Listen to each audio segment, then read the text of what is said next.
Selam dostlar, meni adım Aya. Mening atim Jata. Bugün biz biraz jengil taqiribda qiziq taqiribda söyleyip bo'lamiz. Bu Japoniyadagi qiziqli жұмыстар мен дүние жүзіндегі qiziqli жұмыстардың 20-сын tanıştırып bo'lamiz. Japoniyada 10'dan, дүние жүзінде 10'dan. Алдымен Japoniyada жұмыстарды айтып өтейік. Бұның ішінде 10-шы орында тұратыны бұл үйдің сигналын тексерушілері. Үйдің сигналын жаңағыдай телефон сондай ма? Жоқ, бұл телефонның сигналы ғана емес, бұл тораптың сигналы. Әзір мысалы бір жерге барып үй алатын болсаң, сол үйде мысалы тораптың сигналы қандай болады? Әсіресе ауыл қыстақтарда ғой. Сонда сен ана телефон компанияларына телефон соқсаң, осындай жердің сигналын тексеріп беретін сервистер болады. Сондағы адамдар осындай қызметке орналастырады екен.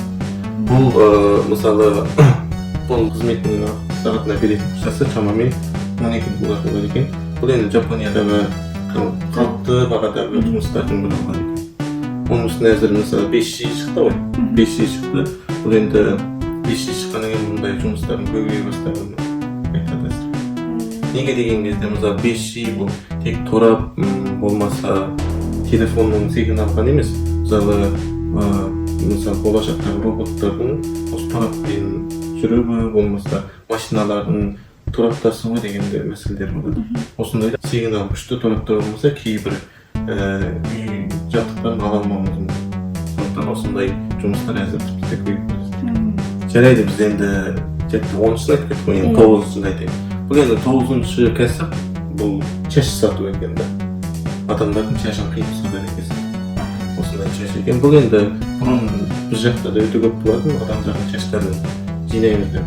Жинайды ғой сондай екен. Жапонияда сондай жұмыстың түрі бар екен, ресми басқа адамдар осындай жұмыспен айналысады. Мысалы бұның ішінде шашты алып айтсақ, бұның бағасы ұзындығына ғана байланысты екен, осындай шаштың сапасына да байланысты екен. Сапасы болғанда қалай? Боялды, боялмады? Боялған, боялмаған болмаса, тез ұшталып кететін шаштар болады, сапалар жақсы емес шаштар, солардың бәрін тест қылып, содан бағасын шығарып береді. Бұл енді ұзындығын алып айтатын болсақ, бұл 40 сантиден асатын болса, шамамен 120 доллар болады екен. Ал енді одан кішірек, 10 сантиден шамасында болса, 10 доллардан бастайды екен. Біз білесің, Меккеге барып сауап жинауы деген ұқсаған ғой. Соғысқан Жапонияда бар екен. Неше мың жылдың алдында бір сопы, осы Жапонияның Шикоку деген жері бар. Сол жерде 88 табылатын жер жасаған екен. Енді сол жасайтын кезде ерекше қиыншылықтар болған, көп жерлерді басқан дейміз. Соның ізін басып, сол қиыншылықты сезініп, сауап жинайды. Мысалы, бұл деген Шикокуда 88 табылатын жер бар. Бұнда есептеп келсе 1200 километр. Бірақ енді сауап жинау үшін мысалы кейбір адамдардың денсаулықтары келмейді. Сондықтан оларға адамдарға ақша беріп, сондай жұмыс істеткізеді екен. Бұл енді ақшасы да төмен емес, бір адамға мысалы 2000 доллардан төлейді екен. Бір айналып шыққанға 2000 доллар. Бір айналып шыққанға машақатты жұмыс болуы мүмкін. Сонда бір адам үшін екінші бір адам сауап жинап береді ғой? Сауап жинап береді, иә, сондай. Ал енді одан кейінгі бір қызықты жұмыстың бірі бұл қабір сыпыру қызметтерді атқаратын адамдар болады екен. Бұл енді сендер жақта бар ма жоқ па білмеймін. Бірақ біз жақта Қытай мессенджер деген жері бар. Сол жақта енді бұрынғы кезде соғыстың астында қатармандар болады. Оны қабір сыпыру мерекесі деген бізде анау мерекелер. Біз сол мерекеде мектептің оқушыларын жинап апарып, қабір сыпырып, соның жапырақтарын, шөптерін жұлып, тазалап кететінбіз. Ол таза Қытайдың мерекесі ма? Немесе Шыңжаңдағы ғана? Жоқ, ол Қытай үкіметінің мерекесі ғой. Бұрынғы азаттық кезіндегі соғыста қайтыс болған қаһармандарға деген құрмет деген сөз. Соғысқа мысалы Жапонияда сондай болады. Жапонияның дәстүрі бұл енді жер сілкінісі көп, одан кейін адам шығымы көп болып тұрады ал жыл сайын. Сондықтан бұл негізі әр адамның үйінде сондай қайтыс болған адамдардың әке-шешесі болмаса туыс-туғандар болуы мүмкін. Осылардың енді бар қабірін әр жыл сайын тазалап тұру керек қой. Сондықтан енді жақын жылдардан бері анау үлкен адамдар денсаулықтарына байланысты жыл сайын бара алмайды. Сондықтан адамдарды шақыртып сыпырып беруіне болады. Оның үшін әзірге жастарға зерттеу жүргізген кезде мысалы 20-30 жастың адамдарының тең жартысы негізі қабір сыпыруға бара алмайды екен. Неге дегенде қызметтер бар боласыз, болмаса біз қабір сыпырып көрген жоқпыз, біз оның әдістерін білмейміз деген сол. Жапонияда әр жердегі адамдардың қабір сыпыруындағы әдет-ғұрыптары басқаша болады екен. Сондықтан олар енді адамдарға ақша беріп, сол уақыттарын үнемдеп қалуды ойлайды екен. Бұның ақшасы да төмен емес, мысалы күніне $100 береді. Ал енді келергі қызықты жұмыстың бірі бұл кеңестік медицинаға тест қылатын жұмыс екен. Мысалы кеңістік болғанда ғарыш, иә? Ғарышкерлер. Мысалы кеңістік тесттер білесіздер, бұл тартылыс күші төмен болады да. Сондықтан ана медицина ғалымдары осы тартылыс күшінің төмендігі адамға қаншалықты әсер етеді деген тәжірибелер жасайды екен. Сондай адам, жалданған адам не істейді? Бұл жалданған адам ұйықтайды екен басында. Ештеңе істемейді, ұйықтап ақша табуға болады екен. Бұл енді бұл тәжірибе Жапонияда 2018 жылы басталыпты. Жиынына 250-ден астам адамды қабылдаған екен. Соның ішінде енді 1 жыл тәжірибе жасаған екен. Әр адамға 2 аптадан тәжірибе жасайды екен. 2 апта бойы ұйықтайды сонда? 2 апта бойы ұйықтайды. Енді 2 апта бойы тоқтамай ұйықтамайды бұл енді. Бірақ осы 2 апта беретін ақшасы $3000 таяу екен. Жаман емес. Бірақ енді кейбір адамдар айтады, бұл мысалы көңіл-күй жағынан саған қысым түсуі мүмкін, денсаулық жағынан әсер етуі мүмкін деген сондай өзгерістер болуы да көп кейбір адамдар мүмкін. Бірақ ана осы қабылдауға қарайтын болса, 1 жылдың ішінде 250 адамды бірақ қабылдап болған. Қазір ашатын болсаң, қабылдайтын адамдар толып кетті деп жазылып тұрады. Ал енді одан кейінгі бір қызықты жұмыстың бірі, бұл енді өз басында өткен, өзімде істеп көрген. Бұл енді ақшасы төмен болса да, сондай тыныш жұмыстардың бірі. Бұл жүк машиналардың қасында отырасың. Бұл неге дегенде, мысалы Жапонияда анандай албат жерге мысалы машина тоқтатуға болмайды. Мысалы машинаның ішінде сөз жоқ, адам болу керек. Мына машина келсе, болмаса бір жұмыс болса, болмаса өрт өшіру машинасы келетін болса, сен машинаны тез айдап шығып кетуің керек. Сондықтан осындай адамдарды қабылдайды. Сен бұның ішіне ешқандай жұмыс істеудің қажеті жоқ. Тек осындай жағдайлар болса, шоферге айтасың, шофер осындай машинаны тез айдап шығып кетеді. Енді шофер қайда кетеді деп отырсың, шофер мысалы зат, қазір енді мысалы Amazon деген болады, бұлар енді зат тасиды, ол зат алады да үйіне жеткізіп береді. Осы жеткізген уақыттың аралығында сондай жағдайлар болмас үшін 2 минут қана қайсыңдағысы? Кейбір 5 минут, 10 минут. Мысалы кейбіреуінде анандай жұмыстар болады, мысалы төсекті апарып үйіне құрып береді. Сондай кезде уақыттар кетеді. Енді бұның ақшасы ондай жоғары емес, $60 айналасында, бірақ енді сәйкесінше ғой? Сәйкесінше, бірақ енді бұған енді уақытың кетеді. Кейбір адамдар сол уақыт кеткенше басқалай жұмыс істеп көп ақша табуға болады. Бірақ осы жұмыс кезінде сен телефон ойнауыңа, кітап оқуыңа бәрі. Ал енді келерде тағы бір қызықты жұмыстың бірі бұл гольф добын теретіндер екен. Бұл енді біздің мына маңайда да гольф майдандар бар, бірақ олар жасанды майдандар. Бұлар тегіс жолдар. Жерлер ғой? Бұлар кіші жерлер, оның тегіс жерлер болады. Бұл гольфтың доптарын машинамен тек теріп әкеп беруіне болады, бір жолда жиі болады.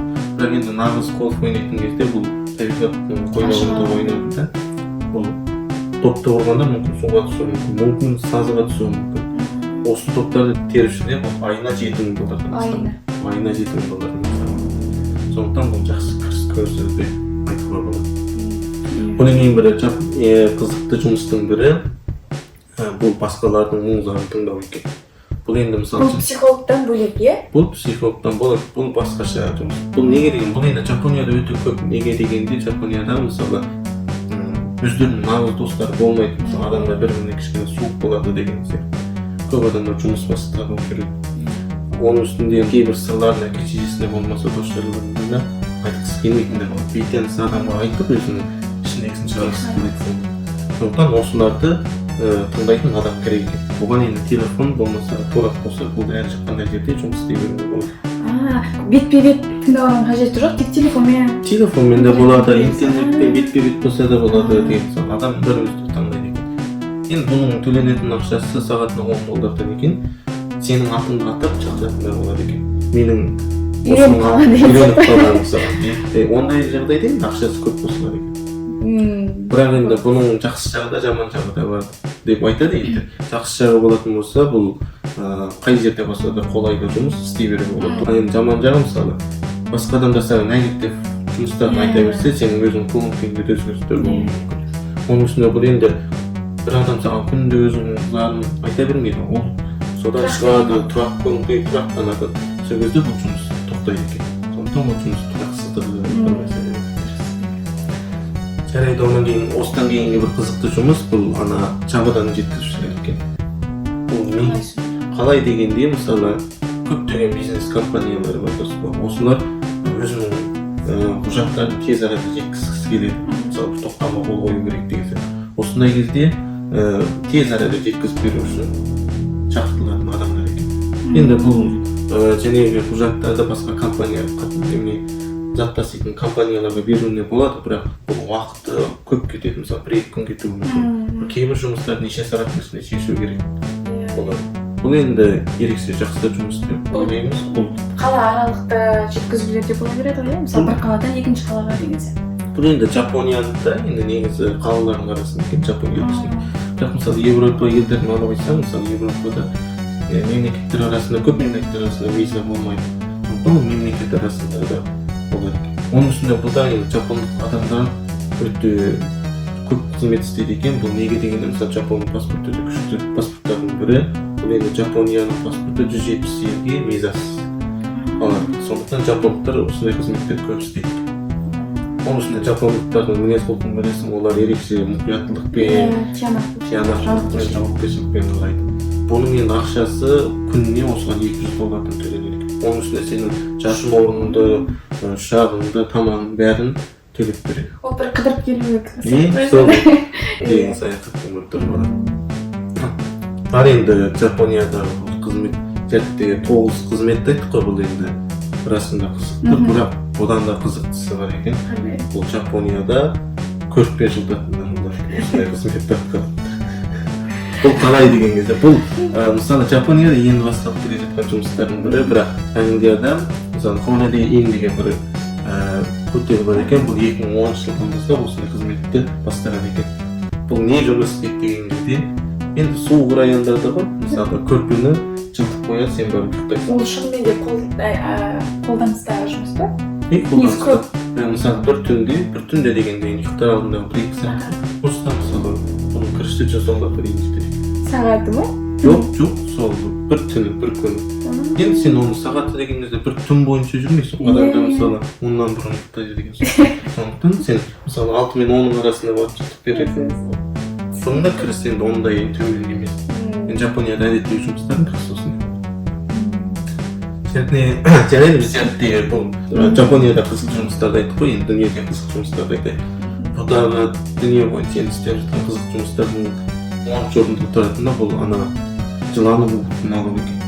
Бул эми жыланын уутун мисалы медицинада иштетилет, тежирибеге иштетилет, дәрмекке иштетилет деген.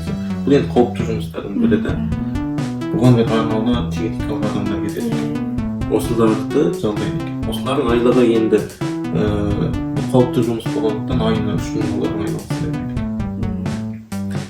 Ал энди одан кийинки бир кызыктуу жумушту айтсак, бул ана жабон куртун сиздер билесиздерби? Осундай жабон куртун теретін адамдар болот. Бул жабон куртун эмнеге иштетет деген кезде, мисалы бала болуучулар болот.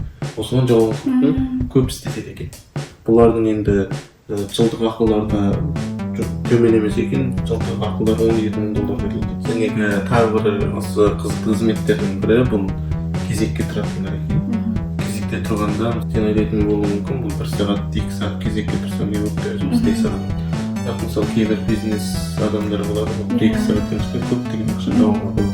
Бул тагы бир жагдай болот да, бул дүйнөдөн саналуу гана өндүрүлөтүн заттар бар, мисалы бул дүйнө боюнча $100 деген.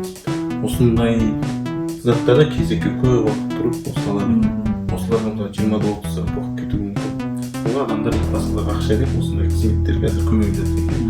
Бул кызметке туруудун адамдардын акчасы бул төмөн эмес, бул аптасына $1,000 артык акча табууга болот экен. Бирок энди бул күндө боло бербейт. Жакшы жумуш го.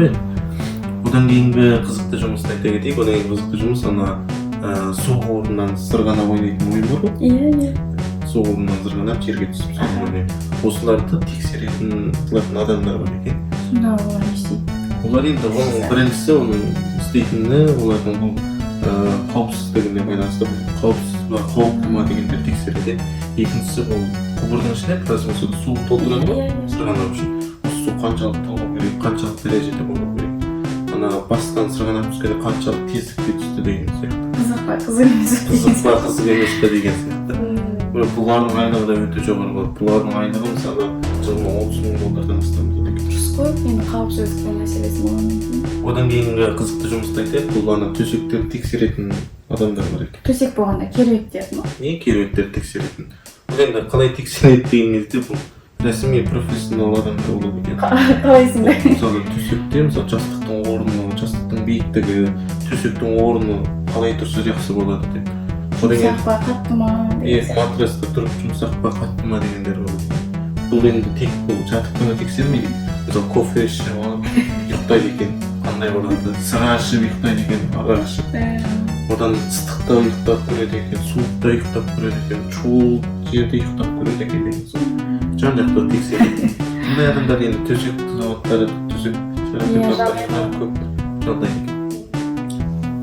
Онун кийинки энди бир килерге кызыктуу жумуш айта кетейик. Бул ана кол сүртөтүн, онун кийин абыз сүртөтүн кагаздарды тест кылатын адамдар экен. Булар энди кагаздын мисалы жумсактыгын, ийистери болот кээ бир кагаздар. Осулардын ийистери кандай, жумсактыгы кандай, истеткенге жакшы болдума дегендерди текшерет экен. Муну энди ана кагаз чыгаратын заводдор, компаниялар жалдаган экен. Булардын акчалары, берилетін акчалары өтө жакшы. Мисалы аптасына $1000 акча берет. Баган бул жумушка карапайым адамдар да турабы сонда? Мүмкүн, карапайым адамдар да болот го, өйткөнү карапайым адамдарга да тест жасап көрүүгө болот го. Одан кийинки жумустун бир түрү бул мисалы Жапония болмосо Европа деген элдерде бул үйкү хайвандардын көп багат го. Мисалы иттерди, мысыктарды деген мисалы биздин Шинжаңда болмосо, Казакстанда болсо ит, мысыктар өздөрүнүн тамагын өздөрү толук жейт деген. Немесе бизден Калган тамагын жеп сүйтөдү го. Бирок бул башка Жапония, башка мемлекеттерде башкача өздөрүнүн тамактары болот экен. Осы тамактарды тест кылатын адамдарга жейт экен. Калай адамдар жеп көрөмбү? Жок, жемейт. Бул аузуна салып, чайнап көрүп, одан кийин аны түкөртсө экен, аны жутпайт экен. Сонда олар несин текшерет? Мүмкүн каттылыгын текшеретін жаат, болмосо жумсактыгын текшеретін жаат, дәмин текшереме, текшермедиме билмедим. Бирок булардын айлыгы да ерекше жогору болот, жылына сол $35,000 айлыгында болот. Одан кийин дагы бир кызыктуу бир кесип бар, бул және де сол жанагы үй хайвандарына катысты бул иттерди серверлеп түшүлөт деп атат. Бул мисалы адамдар иттерин багады дұрыс па? Болот багады, бирок кечте жай кайтып келүү мүмкүн. Болмосо таңертең эрте жумушка чыгуу мүмкүн. Ошондой кезде иттерди серверлеп адам болмой калат. Ошондон ошондой адам кажет экен. Булардын акчалары жакшы төлөнөт экен, саатына $50 болот экен. Ал энди дагы бир кызыктуу кесипти айта кетейик. Бул кесип кечирим сурайтындар болот экен. Адамдар өздеринин орнуна бирге жеп кечирим сурап коебуз. Сондай экен. Бул энди Жапонияда мен ерекше көп кезиктирем, өйткөнү Жапонияда мисалы бир компанияда затына маселе чыгып, кээ бир адамдар зардап чегип жатат. Болмосо компаниянын ичиндеги кээ бир коопсуздукта, кооптуу кызметтерде адам чыгымдары болот. Ошондой кезде сервистин баштыктары болмосо катысты жауаптуу адамдар кечирим сурайт. Калай кечирим сураса, сол адамдарга өтөтө деген болот да. Буну арналуу адамдарды жалдап кечирим сурап кызат экен. Бул эми Жапонияда көп кезигүү мүмкүн. Буда эки түрдө бар, мисалы кат жазып кечирим сурап жана бетпе-бет кечирим сурап. Булардын энди акчалары токсомойт. Жазып кечирим сураса, ол $100 болот. Эми бетпе-бет болсо $200. Ал энди бир ерекше бир кызыктуу жумуш бар. Уктаган кезде кушактап уктайтын адамдар болот экен. Буларда бир кызметтин бир түрү экен. Мисалы, кандай жагдай болушу мүмкүн? Бул энди кушактап гана уктайсың, башка жумуш иштемейсиң. Булардын айлыктары ерекше жогору. Мисалы, саатына $100 болот экен. Онун ичинде кээ бир септиктер бар, мисалы, кушактоодун түрлүү жолдору бар экен. Кээ бир септиктер мисалы 50ден астам кушактоодун түрүн сыныс кылат экен осундай. Булардын эми көп саны, мисалы 100%, 99%-тери бул кыз болот экен. Сен энди оюн жаманга кетип койбойсуңбу? Мисалы, мындай адамдар болот, мисалы Жапонияны алып айтатын болсак, көптөгөн мисалы кайр адамдар өздөрү жалгыз турат. Өзүнүн жубайы кайтыс болуу мүмкүн. Мисалы бир кыздар кайтыс болуу мүмкүн. Сол адам ерекше жалгызсырайт. Sol üçün misal bir adam uşaqdan peyli жатqысы келеді, оған әнін айтады деген. Сондай адамдардың көңілін аулау үшін осындай қызметтер бар екен. Жарайды, біз бүгінгі видеомызды осымен аяқтайды. Біз осыдан кейін одан да қызықты видеоларды жариялауға құлшынамыз. Егер сіздерге ұнап жатса, каналымызға тіркеліңіздер, лайк басыңдар, коммент беріңіздер. Келер жылы қандай тақырыпта сөйлесуге болады деген ұсыныстарды білдірсеңіздер болады. Жарайды, біз кездескенше күн жақсы болсын. Сау болыңыз. Сау болыңыздар. This was a ship put to sea. The name of the ship was a Billy of Tea. The winds blew up her bow, dipped down below, my Billy boys blow. Soon may the wellerman come to bring us sugar and tea and rum.